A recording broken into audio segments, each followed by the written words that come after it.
Undoubtedly इस पूरे सब कॉन्टिनेंट का सबसे बड़ा पॉप स्टार, सबसे बड़ा रॉक स्टार जिसने जनरेशन्स को सिखाया एक नया अंदाज, एक नया यॉनरा, एक नया स्टाइल गाने का। इंडिया और पाकिस्तान की शायद 2004 के बाद से ऑनवर्ड्स जितनी सिंगर्स की, ये म्यूजिशियंस की जनरेशन्स आई हैं और लोग आए हैं जिन्होंने बहुत अच्छा काम किया, with all due respect to them, इसमें कोई डाउट नहीं है कि उन सब पे आतिफ असलम की छाप मौजूद है। Atif Aslam is undoubtedly one of the most unique vocals we have ever seen. And guys, fantastic बात यह है कि almost 2 decades के बाद आतिफ असलम साहब की अब 4th एल्बम आई है, टाइटल सुबह आए ना, कल रिलीज हुई और मैं कल से ही रिपीट पे इस एल्बम को सुन रहा हूँ। I wanted to review it song by song. तो चलते हैं इसके रिव्यू की तरफ। एक्साइटमेंट बहुत हाई थी। सोचो जरा 20 साल के करीब बाद किसी बंदे की एल्बम आ रही हो और ऐसे बड़े सुपरस्टार की आ रही हो, और वो भी एक साथ 8 गानों का लाइनअप आ रहा हो एक ही दिन के अंदर, तो अंदर का फैन बॉय भी जाग जाता है। पहला गाना है इसका सुबह आए ना, जो कि टाइटल ट्रैक है, and what a song it is. मैं तो सिर्फ ये स्टंट लूं कि ये गाना इतना खूबसूरती से लिखा कैसे है। मैं फॉरेन क्रेडिट्स में गया, मैंने जाकर देखा और आतिफ असलम ने ये खुद लिखा हुआ है। Hats off sir. इस कदर ये गाना डीप है, इसके इस कदर स्पिरिचुअल वेज हैं इसके अंदर, इतनी सारी मीनिंग्स हैं। I M thoroughly impressed by the complete lyrics का जो स्ट्रक्चर है, जिस तरीके से गाना अपने एक बहाव में चलता है, और स्टार्टिंग में जिस तरह उसकी प्रोग्रामिंग की है इसने जैन अली को, यार hats off, amazing Jain Ali साहब, क्या म्यूजिक प्रोग्रामिंग आपने की है।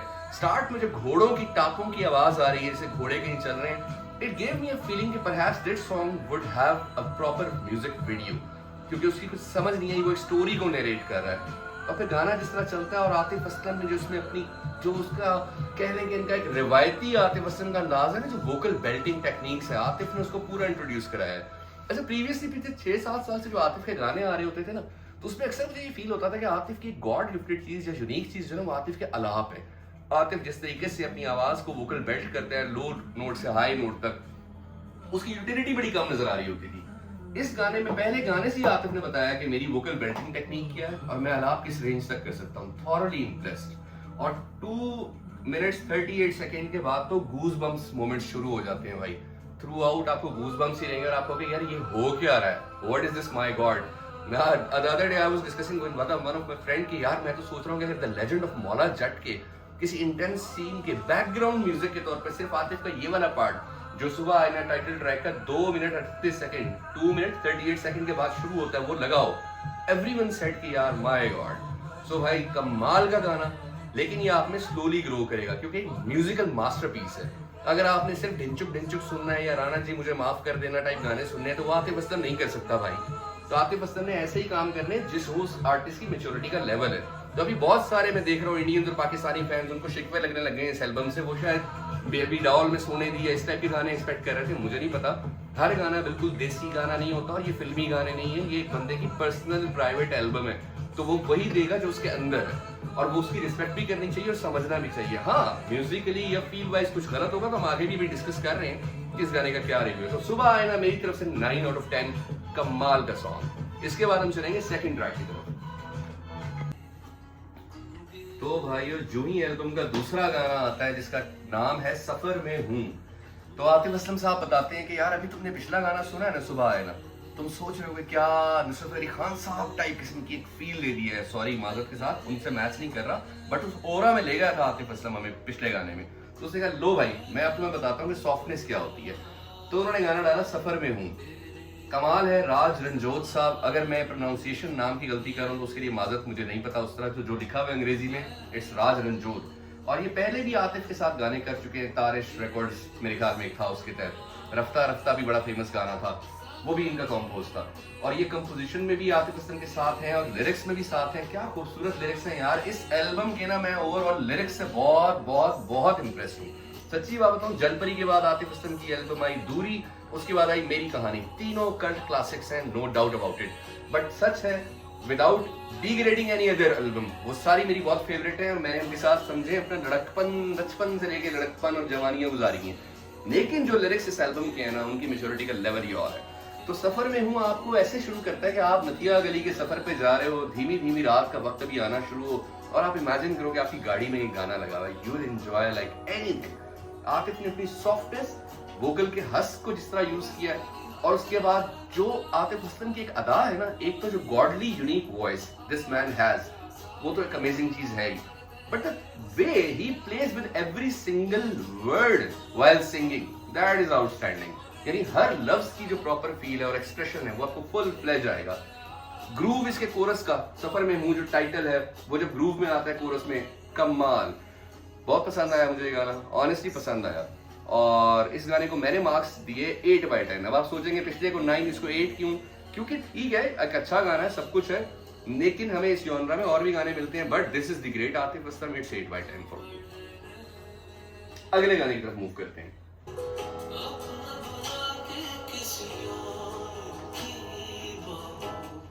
क्या आवाज है इस इंसान की। तीसरा गाना है सच्चे वादे। लियो ट्विंस मेरे फेवरेट आर्टिस्ट हैं, क्या वायलिनिस्ट हैं, क्या ही कंपोजर्स हैं, क्या परफॉर्मर्स हैं, क्या उन्होंने ये गाना लिख दिया और क्या ये गाना कंपोज कर दिया है, भाई सलाम है, क्या बात है, मजा आ गया। हाँ, इस गाने में मुझे एक थोड़ा सा प्रॉब्लम लगा, प्रॉब्लम नहीं है, गाने का स्ट्रक्चर बहुत अच्छा बना हुआ है, सब कुछ है। मुझे ऐसा लगता है कि जब गाना स्टार्ट होता है इतने मजेदार नोट से आता है और फिर जैसे ही उसका मुखड़ा आतिफ खत्म करता है और दिल कुछ कहता है या ऊंधा वाली लाइन आ रही होती है पूरी, उसको मुझे लगता है कि थोड़ा और हाई नोट पे चले जाना चाहिए था। ये मुझे, मेरी अपनी पर्सनल फीलिंग है, मुझे लगता है कि कोरस को उठना चाहिए था।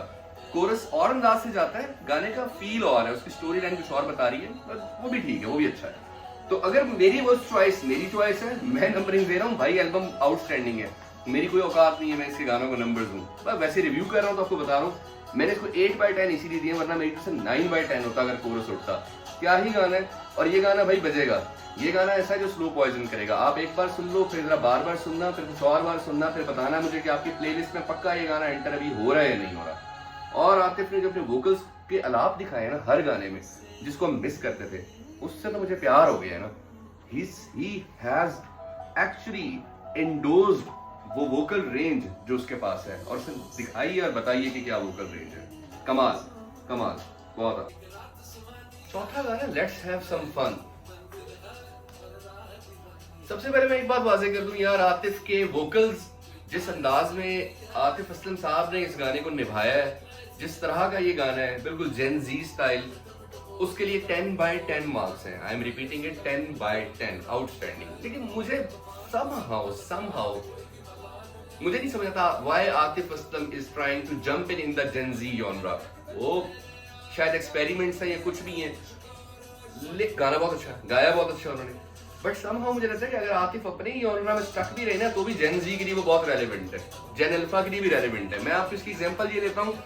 मुझे एक बात बताएं, क्या आपके लिए, मेरे लिए मेहदी हसन साहब रेलेवेंट नहीं है? क्या हमारे लिए किशोर कुमार साहब रेलेवेंट नहीं है? क्या नुसरत अली खान साहब रेलेवेंट नहीं है? मोहम्मद रफी साहब नहीं है? इखलाक अहमद साहब नहीं है? अहमद रुश्दी साहब नहीं है? मैं किस किस के नाम लो, गुलाम अली खान साहब नहीं है? रेलेवेंट है। लेकिन आई कांट इवन इमेजिन कि मेहदी हसन साहब जो है वो आज ब्लू है पानी पानी गाना गा रहे हो यो हनी सिंह का, सोचे जरा। या किशोर कुमार साहब आए और वो कोई ऐसा अजीब सा बोहेमिया का गाना गाना शुरू कर रहे हैं। He does not need to prove him. He is already a legend. Atif Aslam हमारे लिए वही लेजेंड है, जिस तरह के मैंने नाम लिए ना, उन्हीं मकाम पे ऑलरेडी है वो बंदा।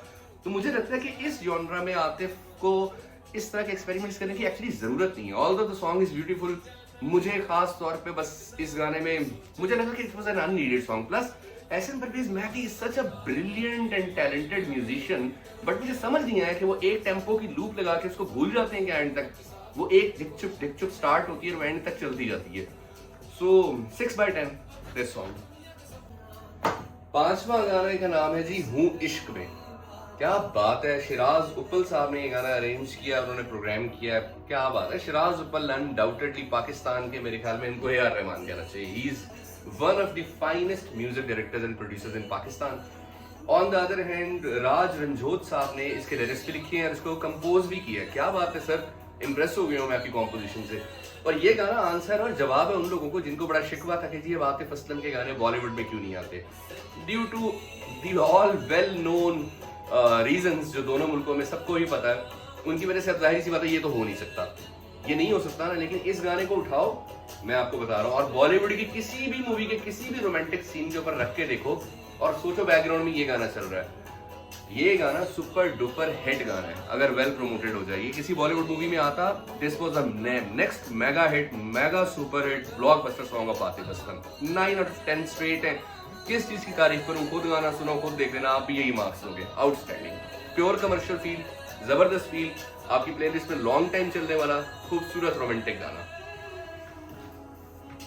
थोड़ी देर पहले क्रिटिसिज्म किया था, कितनी तनकीद की थी एहसन परवेज मेहदी साहब के उस म्यूजिक अरेंजमेंट के ऊपर और उस स्टाइल ऑफ यॉनरा को एक्सपेरिमेंट करने के ऊपर, जिसको आतिफ सर जो है वो एक्सपेरिमेंट करते रहते हैं, जो जेन जी टाइप म्यूजिक जिसको हम कहते हैं। मैं वैसे ये जेन अल्फा, जेन मिलीनियम, जेन जी, इनके टाइप का म्यूजिक होता है, मैं इस पे वैसे पर्सनली बिलीव नहीं करता। मुझे लगता है म्यूजिक म्यूजिक होता है, वो बियॉन्ड जनरेशंस है, बियॉन्ड बॉर्डर्स है।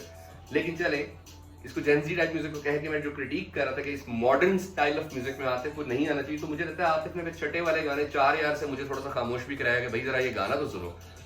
द वे दिस गाय, जिस तरह अदायगी है बीच में, अच्छा ठीक है भाई ओके, ये जो अंदाज बीच में आता है, कैसे गाए हैं, कैसे किया है, क्या वर्सटैलिटी दिखाई है इस बंदे ने, मजा आया। और इस गाने का मजा आता है यार, इसको अच्छे स्पीकर्स पे सुनो, एयरपॉड्स पे सुनो, कहीं गाड़ी में सुनना, किसी पार्टी में सुनना, 4 दोस्तों के साथ बैठ के अगर सुनोगे ना तो वैसे ही मेमोरेबल हो जाएगा ये गाना। गाने के लिरिक्स ऐसे लिखे हुए हैं। एहसन परवेज मेहदी साहब, very good work. Atif Aslam sir, आपकी तो क्या ही बात है, मतलब क्या ही ऑनरा छेड़ के क्या ही गाना बना दिया। 8 आउट ऑफ 10 ने मेरी तरफ से मार्क्स इस गाने को।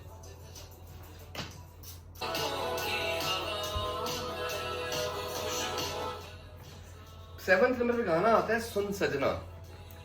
देखो मैं बार बार ये बात बता रहा हूं कि किसी भी गाने में इस एल्बम के अंदर आतिफ के वोकल पे कोई क्वेश्चन नहीं किया जा सकता। एज अ कोर सिंगर जो आतिफ का असल काम है, मैं बार बार ये बात इसलिए रिपीट करूंगा कि भाई क्योंकि ये सच्चाई है। 10/10 भी कम है, 11/10 आतिफ के मार्क्स हैं। ही गेव हिज 100 in 1000%, कोई शक ही नहीं है, चाहे कैसा भी गाना है, कुछ भी है। बट कुछ गाने होते हैं ना, बंदा सोचता है क्यों अब ये सुन सजना गाना क्यों है इस एल्बम में, मुझे तो रीजन नहीं समझ में आई। वो what is in this song, मेरे लिए तो ये बिल्कुल भी इंप्रेसिव गाना नहीं है।